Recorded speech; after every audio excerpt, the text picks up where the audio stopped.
தமிழக வெற்றி கழகத்தின் தலைவர், தர்மத்தாயின் தவ புதல்வர் இதோ தலைமை உரை தருகிறார்.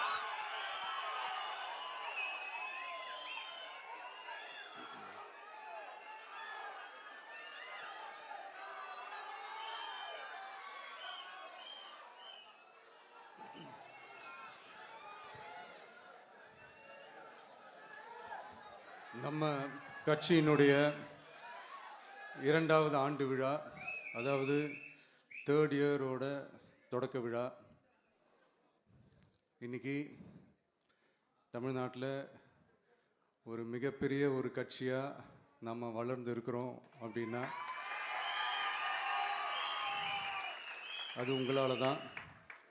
ப்ளஸ் நம்மளை நேசிக்கிற கோடிக்கணக்கான மக்களும் தான் அதுக்கு ஒரு மிக முக்கிய ஒரு காரணம்.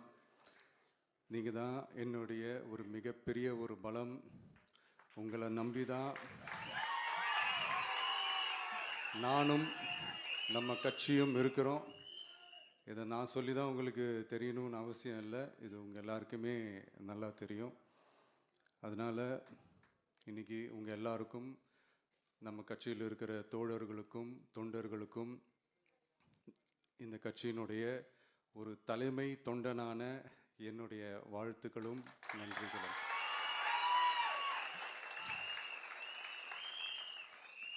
அப்புறம் என்ன, மைக்கை பிடிச்சாச்சு, வெடியை கொளுத்தி போட்டுருவோமா?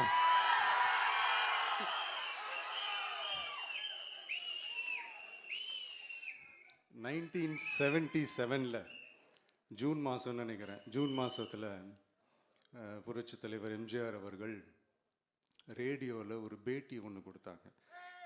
அதில் பேசும்போது சொன்னாங்க, பேரறிஞர் அண்ணா அவர்கள் இருந்த இடத்தில் இப்படிப்பட்டவர்களும் அமர்கின்ற ஒரு நிலைமை ஏற்பட்டுச்சேன்னு எண்ணி எண்ணி கண்ணீர் வடித்தேன். அன்னைக்கு அந்த கண்ணீரை துடைக்க ஆரம்பித்த இயக்கம் தான் அண்ணா திராவிட முன்னேற்ற கழகம்னு சொன்னார். அதே மாதிரி 2017க்கு அப்புறம் 2021க்கு அப்புறம் தமிழ்நாட்டுடைய நிலைமையை பற்றி யோசித்து பார்த்த நம்ம தமிழக மக்கள், காமராஜர் அவர்கள் இருந்த இடத்தில், அண்ணா அவர்கள் இருந்த இடத்தில், எம்ஜிஆர் அவர்கள் இருந்த இடத்தில் இப்படிப்பட்டவர்களும் அமர்கின்ற ஒரு நிலைமை ஏற்பட்டுச்சேன்னு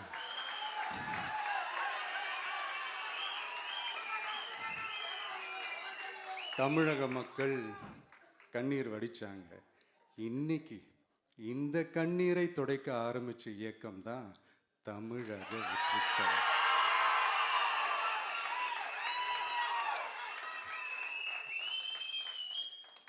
இப்படியெல்லாம் நம்ம பேசுறதுனால கண்டிப்பாக சில பேர் கொந்தளிப்பாங்க. அது பற்றில நம்ம கவலைப்படக்கூடாது, ஏன்னா கொந்தளிக்கிறது தான் அவங்களுக்கு வேலையே. புரிதுங்களா அவங்களுக்கு? ஏன்னா எம்ஜிஆர் அவர்கள் கட்சி ஆரம்பித்தப்போ, ஏன் அவர் ஜெயிச்சதுக்கப்புறம் கூட சட்டசபையில் கூட ஏதோ ஒரு நடிகர் கட்சி வந்திருக்குதான், ஏதோ ஒரு புதிய கட்சி வந்திருக்குது, புரட்சி தலைவர்னு ஒருத்தர் வந்து, இப்படியெல்லாம் கேலியும் கிண்டலுமா. அதனால் யார் அரசியலுக்கு வந்தாலும் இப்படி கொந்தளிக்கிறது தான் அவங்களுடைய வேலையே. அப்படி தான் நாம் அரசியலுக்கு வந்ததுக்கப்புறம் கூட இந்த விஜய்க்கு என்ன அனுபவம் இருக்குது, எம்ஜிஆர் அவர்களுக்கு எவ்வளோ அனுபவம் இருக்குது தெரியுமா? 52லேருந்து 72 வரைக்கும் அந்த 20 இயர்ஸ் திமுகவில் இருந்த ஒரு அரசியல் அனுபவம் எவ்வளோ இருக்குது தெரியுமா? விஜய்க்கு என்ன பெரிய அனுபவம் இருக்குதுன்னு கேட்டால் அதே வாய் தான் அன்னைக்கு எம்ஜிஆர் அவர்களை பார்த்து, அன்னைக்கு எம்ஜிஆர் அவர்களை பார்த்து, அரசியல் அரிச்சுவடி தெரியாதவர், கவர்ச்சியை மட்டுமே நம்பி இருக்கிறவர், அட்டை வாய் விளம்பர வள்ளல், இவருக்கு கேள்வி மட்டும்தான் கேட்க தெரியும், பதில் சொல்ல தெரியாது, நிருபர்களை சந்திக்க மாட்டார், டெல்லியை வகச்சிக்க மாட்டார், மேலே இருந்து அவருக்கு அவ்வளோ ப்ரெஷர் இருக்குது, அப்படி இப்படின்னு சொன்னதும் அதே வாய் தான்.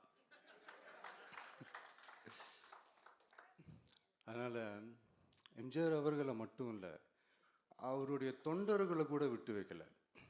அது என்னது, இந்த பளபளப்பு ஜொலி ஜொலிப்பை பார்த்தா பல்லிழிப்பவங்க,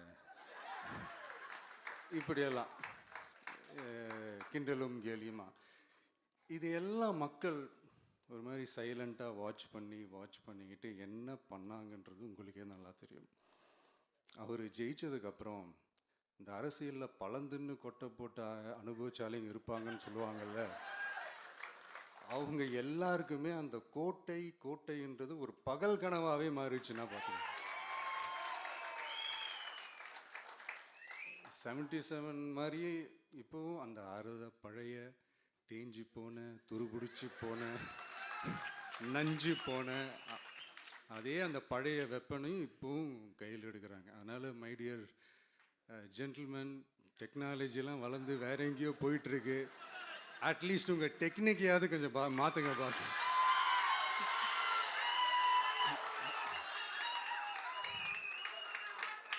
காமராஜர் அவர்களையும் விட்டு வைக்கல. அவருக்கு இலக்கியம்னா என்ன தெரியும், அவர் மாபெரும் புலவர், அந்த புலவர் இந்த புலவர்னு அவரை பற்றியும் கிண்டலும் கேலியுமா. அதான் முன்னாடியே சொன்ன மாதிரி யார் எதிர்த்து நின்னாலும் அவங்கள கொந்தளிக்கிறது தான் அவங்களுடைய வேலையே.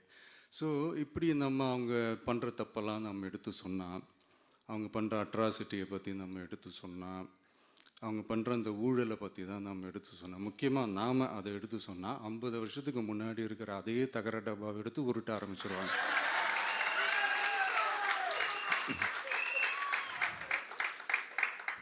பவள விழா பாப்பாவுக்கு வேற என்ன தெரியும்?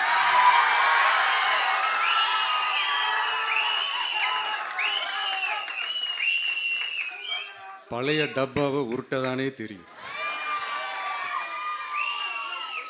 அதுக்காக நாம் அவங்க பண்ணுற தப்பெல்லாம் சொல்லாமல் வெளியே சொல்லாமல் இருக்க முடியுமா? சொல்லுவோம், சொல்லிக்கிட்டே இருப்போம். நம்மளை தவிர யார் அவங்கள ஏற்று நின்று கேள்வி கேட்கறது? யாருக்கு அந்த தில் இருக்குது?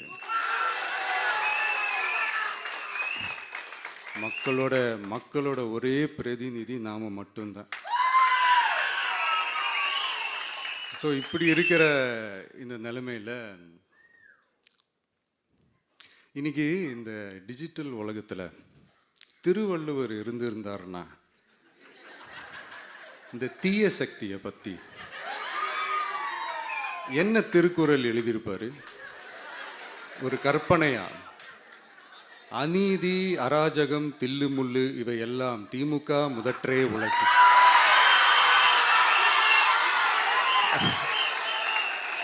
ஒரு கற்பனையா?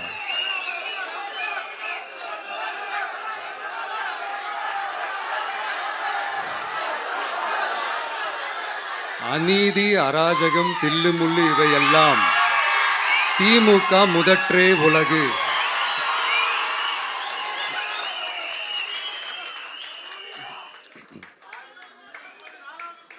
அடுத்து இந்த என்னப்பா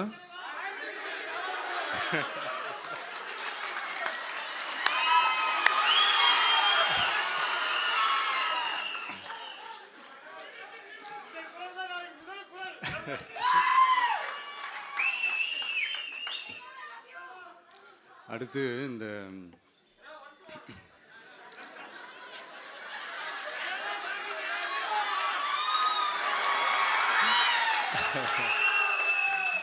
சொல்லிட்டேன், 2 வாட்டி சொல்லிட்டேன். அநீதி அராஜகம் தில்லுமுள்ளு இவை எல்லாம் திமுக முதற்றே உலகு.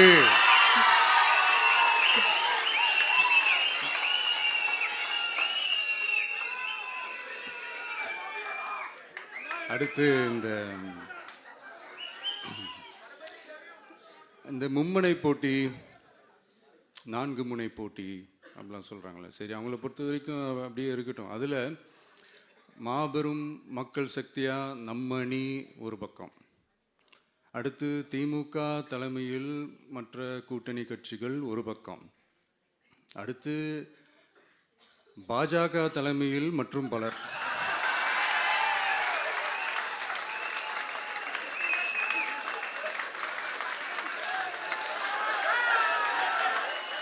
என்னப்பா சிரிக்கிறீங்க? உண்மையை தானேப்பா சொன்னேன்.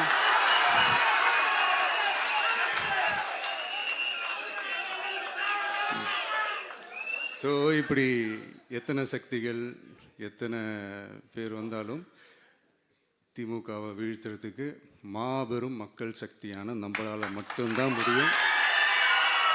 நம்ம டிவிகேவால் மட்டும்தான் முடியும். ஸோ இப்படி இருக்கிற இந்த நிலைமையில ஏய் விஜய் வீட்டு விட்டு வெளியே வா, ஏய் விஜய் வீட்டு விட்டு வெளியே வா, இப்படியெல்லாம் கேட்கும்போது எனக்கு எப்படி அது தோணுதுன்னா, ஐயோ இவங்க ஒவ்வொரு வீட்டில் இருக்கிற ஒவ்வொரு விஜயும் இவங்க கூப்பிடுற மாதிரியே எனக்கு தோணுது. அப்படிதான் எனக்கு தோணுது. அதனால பொறுங்க பாஸ், வருவாங்க, முறையா வருவாங்க. ஓட்டு போடுற அன்னைக்கு ஓட்டர் ஐடியை கையில் எடுத்துக்கிட்டு ஒவ்வொரு வீட்டில் இருக்கிற ஒவ்வொரு விஜயும் ஒவ்வொரு விஜயும்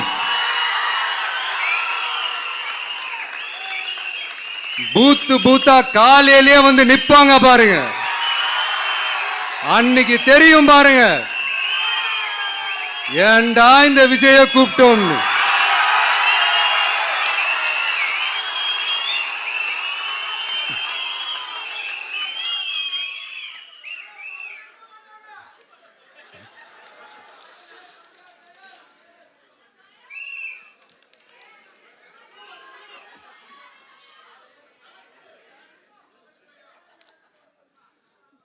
ஸோ இப்படி பேசினா உடனே இவரு நான் சினிமாவா இது அப்படின்ட்டு ஆரம்பிச்சிருவாங்க. நான் சினிமா விட்டாலும் நீங்கள் சினிமா விட மாட்டேங்கிறீங்களேப்பா.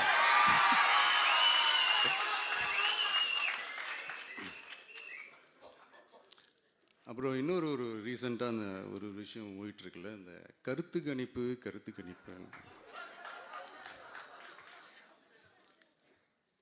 அதில் நிறைய பேர் உண்மையான கருத்து கணிப்புலாம் சொல்கிறாங்க. அதையும் நான் தப்பு சொல்லலை. சில பேர் கடுப்பில் விட்ட கணிப்பாகவும் இருக்குது, அதையும் நான் தப்பு சொல்லலை. இந்த கடுப்பில் விட்ட கணிப்பாளர்களுக்கு நான் சொல்லிக்கிறது என்னென்னா, ஒவ்வொரு ஊராக தெருவாக வீடு வீடாக போய் நீங்கள் அந்த கருத்து கணிப்பு எடுத்து பாருங்கள். ஒவ்வொரு வீட்லேயும் டிவிக்கு இருக்கிறத நீங்கள் பார்ப்பீங்க.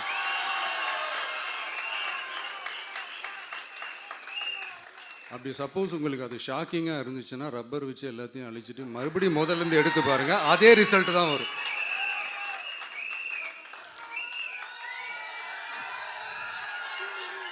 இது என்னப்பா லாஜிக்கு, அது எப்படி எல்லார் வீட்லேயும் டிவிக்கு இருக்கும் அப்படின்னு நீங்கள் கேட்டிங்கன்னா, ஒரு சின்ன சாம்பிளுக்கு ஒரு சின்ன டெஸ்ட் ஒன்று பண்ணி பாருங்களேன். நம்ம சிஎம் சார் இருக்காங்கள்ல, ஸ்டாலின் சார், ஒரு 2 இயர்ஸ் பேக் இருக்கும்னு நினைக்கிறேன். ஒரு மேடையில் பேசும்போது சொன்னாங்க, இந்த மாதிரி என்னோட கட்சிக்கு அவங்களோட கட்சிக்காரங்க சில பேர் பண்ணுற அட்ராசிட்டி, ஒரு சில மந்திரிகள் பண்ணுற சில அட்ராசிட்டிஸ்லாம் பார்த்து ராத்திரியில் எனக்கு தூக்கமே வரமாட்டேங்குது அப்படின்னு ஒரு 2 இயர்ஸ் பேக் இருக்கும்னு நினைக்கிறேன். அந்த வீடியோ கூட இருக்குது. அப்படி இருக்கிற அவரு என்னைக்காவது ஒரு நாள் அசந்து தூங்குவார்ல, அப்போ அவர்கிட்ட போய், சார்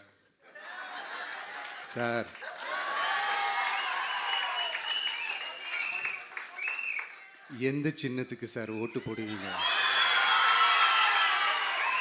அப்படின்னு கேட்டு பாருங்க. விசில் சின்னத்துக்கு தான்.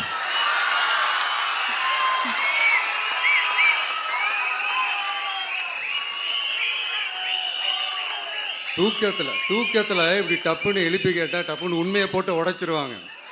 அதுக்கு சொன்ன அப்படி இருக்கிற இந்த நிலைமையில டிவிக்கு வந்து சிட்டியில் தான் இருக்குது, டவுனில் தான் இருக்குது, வில்லேஜ் சைட்லலாம் இல்லை அப்படின்னு சொல்கிறவங்களுக்கு இந்த மாதிரி சில டெஸ்ட் எல்லாம் பண்ணி பாருங்க, தெரியும்.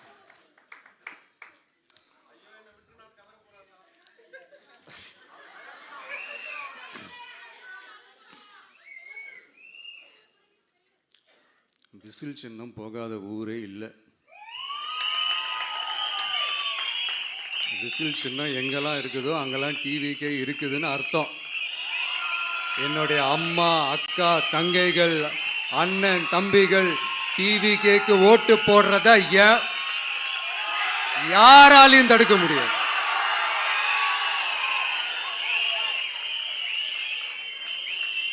ரத்த சொந்தமா நம்மளை நினைக்கிற நம்மளோட வகையராக்களை எந்த கட்சியாலையும் எவ்வளவு விலை கொடுத்தாலும் வாங்கவே முடியாது.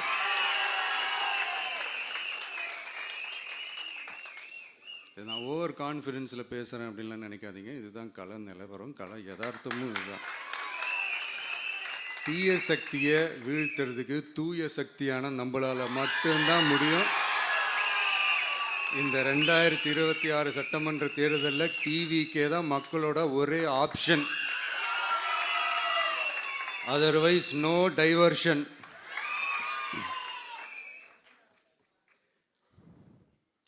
இந்த டப்பா இன்ஜின்,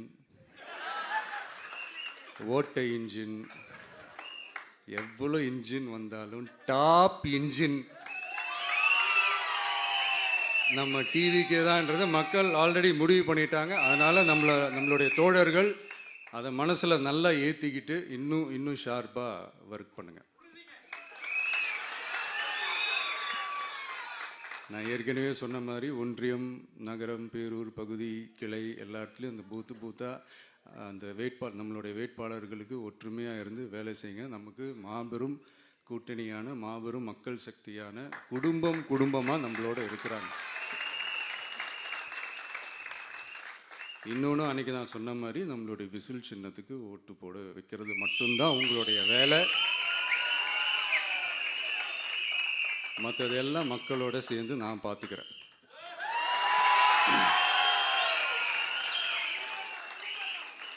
தமிழ்நாட்டோட அரசியலில் த விசில் ப்ளோயர் இஸ் டிவிகே.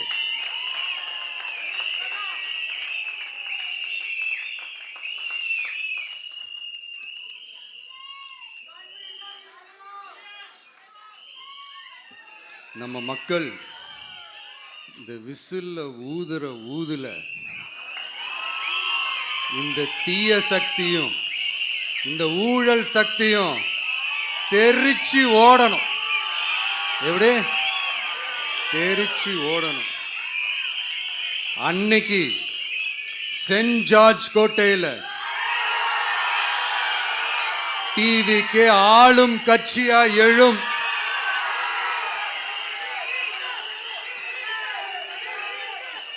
உங்களோட நான் இருக்கேன், நம்மளோட நம்ம மக்கள் இருக்கிறாங்க. இதுக்கு மேல என்ன வேணும்?